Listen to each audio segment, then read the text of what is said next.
So, let's discuss about the Israelis themselves, and what is the sort of orthodox Jewish position, or the Jewish position that's represented in the Israeli state. I mean, what are their views on the idea of a Messiah coming and the rapture and all of these kinds of things?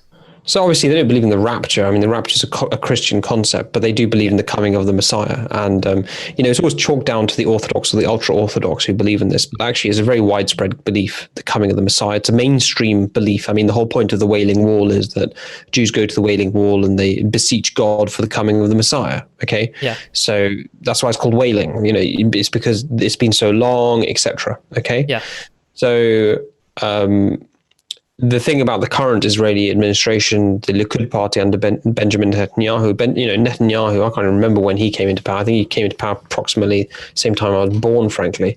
Came to power. Let's have a look at it. I mean, I think he came to power in the 1990s. So he actually has had 2 stints as Prime Minister of Israel.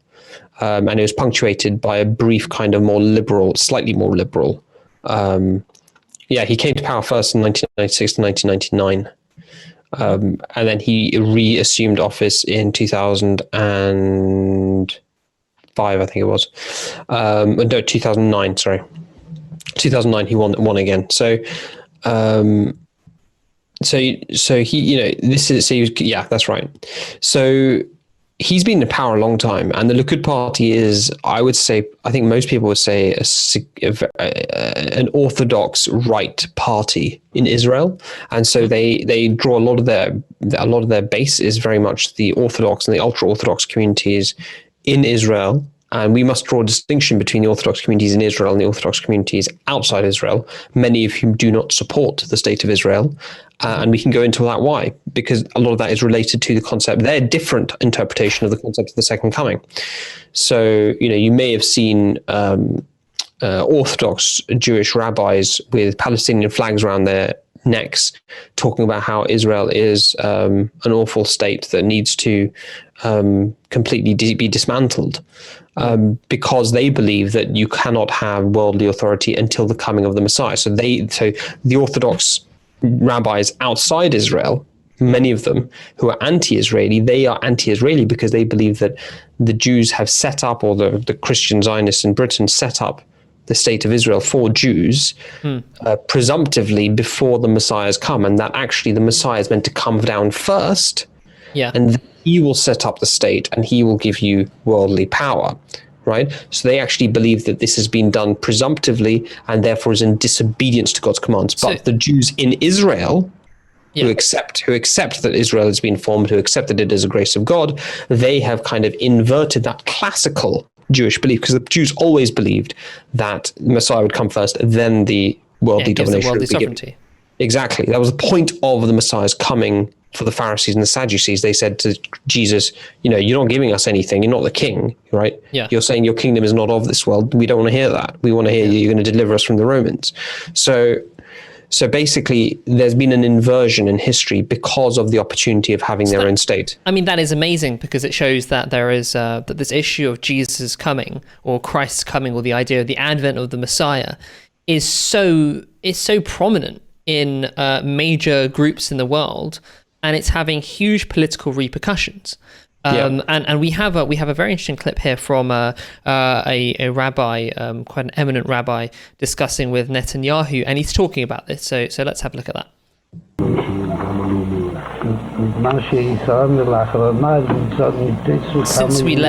Since we last met, many things have progressed. Netanyahu says yes, many things have progressed.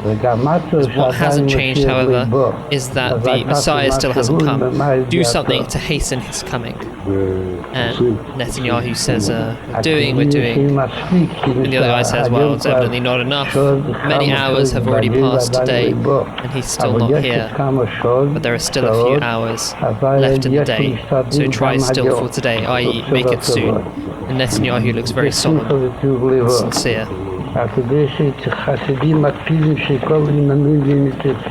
So, I mean, that's I think that shows that, people with these beliefs, and Netanyahu is agreeing with it, is, are meeting the leader of the state. So this is certainly a very prominent belief. So we've talked about the Christians, and we've talked about the contemporary Jews.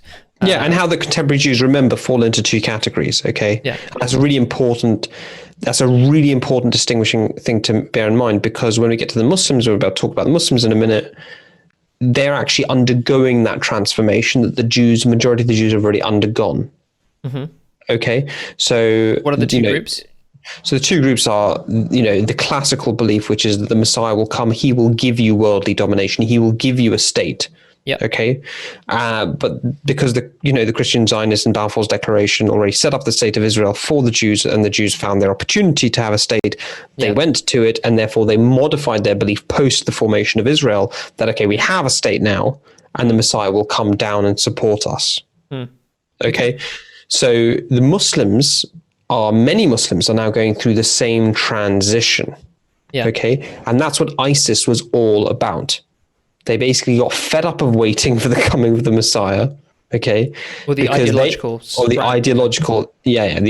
strand in them. They basically became, the ideology was that has always been for the extremists, that just like the Jews, believe that the Messiah would come and give them worldly domination, just like the Christians believe that the Messiah will come and will rapture them up to heaven, and everybody else, all their enemies, are going to be killed basically or converted. Worldly dominion through worldly dominion. Exactly. The Muslims simultaneously have, I wouldn't say this is a classical belief, this is a medieval belief. And actually, I would say that about all of these three groups. These are medieval concepts. They're not original religious concepts. And we'll talk about what the original religious concept is. Medieval meaning, because obviously with the Jews much before the medieval period, but these are things which, these are beliefs which originated much later in their stay, in their history. So it wasn't necessarily reflective of the original teachings, but it's something that comes in, perhaps as the people themselves become more worldly and start to think in a more worldly ways, and they understand all spiritual things in a worldly way. It's completely contrary to the religious beliefs, the original religious beliefs. It's not just possible; it is completely contrary to the original religious beliefs. But let me just clarify. So the Muslims, people, extremists, for example, the ideology is that Christ will come. There will be an imam from amongst the Muslims known as the Mahdi, and they will set up worldly domination for the Muslims. Okay, basically, ISIS got fed up of waiting. Okay, and they sought to grab land. Okay, the idea was they can establish the Islamic State, okay, and then Christ will come after that. Yeah, so kind of readying the ground, saying, look, it's all set up for you, come down, we've got a landing pad, come down, I guess is cleared the grass. Yeah. So I mean, but that is actually the spirit of it, isn't it? So we've started this as almost like a perverse act of charity, or a perverse act. Well, this is precisely divine character. Yeah, this is precisely what the Christians, evangelical base, in supporting Trump, killing the Iranian, are doing. They're not saying we're going to leave it to God. They're saying trigger the war, get on with it. Okay, hasten his coming. Okay, what's this rabbi saying to Bibi Netanyahu? He's saying, hasten his coming, do something. There are a few hours left in the day. And ISIS take exactly the same theoretical position. Their means might be different. They don't have a state, so they don't operate through a state like the Christian evangelists do. They don't operate through a state like the rabbi might when talking to Bibi Netanyahu. They're terrorists, so they seized land and took it in their own hands and made their own state. Right. But the ideology is fundamentally the same. The ideology is that, we need to hasten his coming, as if God is basically sitting on his laurels and he needs somebody to poke him with a stick and go, come on, man, get on with it. Send down the man. Yeah. Yeah, well, I mean, let's, I want to go into this a little bit in more detail of the specifics here, because I think it's important for people to tease out and then to understand from a theological and religious point of view why actually these interpretations aren't well supported at all. And I think we have to start really with with 0 AD/CE, the time of Jesus, and what were the different beliefs there of Jesus, peace be upon him. What were the different beliefs there? So what did so you know this as well as I do. You crack on. Okay, I'll crack on. So the Jewish belief was that Elijah was going to come back, because I think that was spoken about. Was it in Malachi? Yeah. that Elijah was going to come back and he would herald the coming of Christ. And Christ was someone who would give the Jews worldly dominion. He would deliver them from the Romans, and obviously at the time they were under the yoke of the Romans.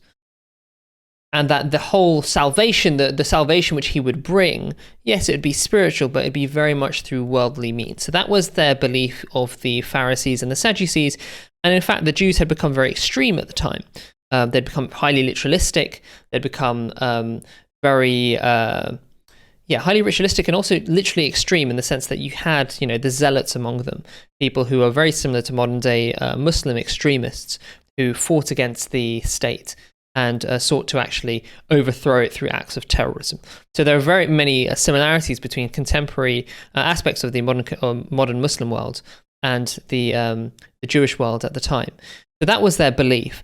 And what happened? Jesus came. He was a man who's from the Essene order. He was known as a very pious young man, and he claimed that he was the Messiah, and he claimed that he was the Messiah that they had been waiting for, and that he wanted to give them the kingdom of heaven, and that kingdom wouldn't be a worldly dominion, but actually it would be a spiritual dominion. And he said that when you've all become highly literalistic and highly very extreme in your interpretations, I have come to restore the spirit. And he said, I've come to fulfill, I've not come to destroy the law or the prophets, but to fulfill them. So he actually upheld very explicitly several times in the gospel that he was a Jewish teacher who had come to restore spirituality to Israel. And with respect to so that was the aspect of why aren't you a physical king? He said, well, this was never what should have been expected. I've come to reform you spiritually. Prophets come from God to take care of your soul, not to primarily bring you worldly dominion. And because you're so materialistic, that's all you can understand. That's the only way that you can understand prophecies, and that's all you hanker after. So that's why you're interpreting it that. But it's that very attitude that I have come to fix. So don't reject me on the basis of your corrupt attitude, because it's the corrupt attitude I'm here to actually exactly. mend. Exactly. Now, they're judging them by a false yardstick. Yeah. And with respect to the charge that, why hasn't Elijah come back? He said, Elijah has come back, but you have not recognized him. It was John the Baptist who's come in the spirit and power of Elijah. So Jesus' own interpretation of the second coming the idea of a second coming was not that someone's going to literally come back out of the sky, but actually that someone who's going to come, who's born a normal person, and they're going to come in the spirit and power, i.e. they're going to be like a spiritual reflection of a previous prophet. And do the same perform the same function, perform the same function. So that was his answer to all of these charges. Yeah. And obviously many Jews accepted him and became known as the Ebionites, and they spread throughout Asia, and Paul set up a lot of the church in Europe.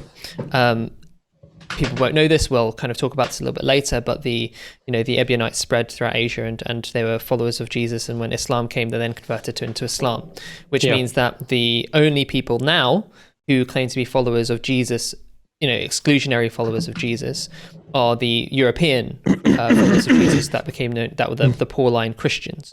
Whereas actually in the 5th century, you'd have a group in Europe who would the majority were Ebionites. The majority were Ebionites. Well, no, but in Europe, for instance, you had, in the West, roughly, you can say, you had Paul's followers who had quite different beliefs to the Asian followers who had a much more Jewish character. So that's a bit of a sidetrack. But the point is that Jesus was successful in his mission, right? Many of the Jews believed him. Many, however, rejected him, or at least some rejected him. In Palestine, especially in the tribe of Judah that was there, and obviously that there's a strand of Jews that have continued throughout the millennia. And the interesting thing is that the Jews have become known as the Jews, whereas actually originally there were 12 tribes of Israel. So the Israelites were much more dispersed. Yeah, 100%. I mean, the northern kingdom of Israel was the 10 tribes, and then there was the northern kingdom, which was Israel, and there was southern kingdom, which was 2 tribes, the tribe of Judah and I think Benjamin as well. And those 10 tribes. Also the kingdom of Judah. It was the kingdom of Judah and the kingdom of Israel, and the kingdom of Israel comprised 10 tribes, and the kingdom of Judah comprised 2 tribes, one of which was the tribe of Judah. And, the northern kingdom was taken by Nebuchadnezzar off to the east. And so the people who were left by the time the Romans arrived were 2 of the 12 tribes, okay? And of them, most of them converted to Jesus' following of Ebionites. So the proportion who are actually Jews in the end, who we could recognize as Jews, are a tiny proportion of the smaller proportion, a tiny proportion. You're gonna have to start again. They're a tiny proportion of a sixth of all of the Jews. Okay, so you have the Israelites, the Israelites. Tribes. 12 tribes. 12 tribes of Israel. No. Yeah, the 12 tribes of Israel, but the kingdom of Israel was 10 tribes. Okay, Right. The kingdom of Judah was 2 tribes. Okay, Kingdom of Israel gets taken off 600 So they're all BC. over Kashmir, Tibet. Yeah, Kashmir, they're Tibet. They're Eastern. It says in the Bible they get taken to the east of the East, okay? They're the Afghanis, the Kashmiris, the Tibetans, the Nepalese, etc. They get mingled in with the local populations, okay? Cyrus the Great frees them, okay? The southern kingdom, which is the kingdom of Judah, they're the ones who persist in Judea until the time of Jesus, okay? And most of them, when Jesus comes, accept him. Yeah. Okay. A small proportion of them reject him. Right. They are formed principally of hardline Pharisees, Sadducees in general, the really hardline ones, and especially the Zealots. And the evidence of this is, people might say, well, this is, an unacceptable anti-Semitic thing to say. But the evidence of this is that 40 years after Jesus is crucified, what do you get? You get the Bar Kokhba revolt. And you get a series of revolts resulting in major Jewish-Roman wars spanning over 50 years until 120 AD. And towards the end of that period, you get the Jews set up, the Zealots, I should say, set up the Jewish state of Israel for 3 years. Okay, in Judea. They basically rebel against Rome. They have their own armies. They set up their own state for 3 years. Okay, Emperor Titus, after 3 years, marches into this newly created state, this statelet within the Roman Empire, massacres 300,000 Jews. Okay. I didn't know that. I didn't know that many. Yeah. 300,000, that's the estimate. Okay. Horrific. And then basically he says, get out of here.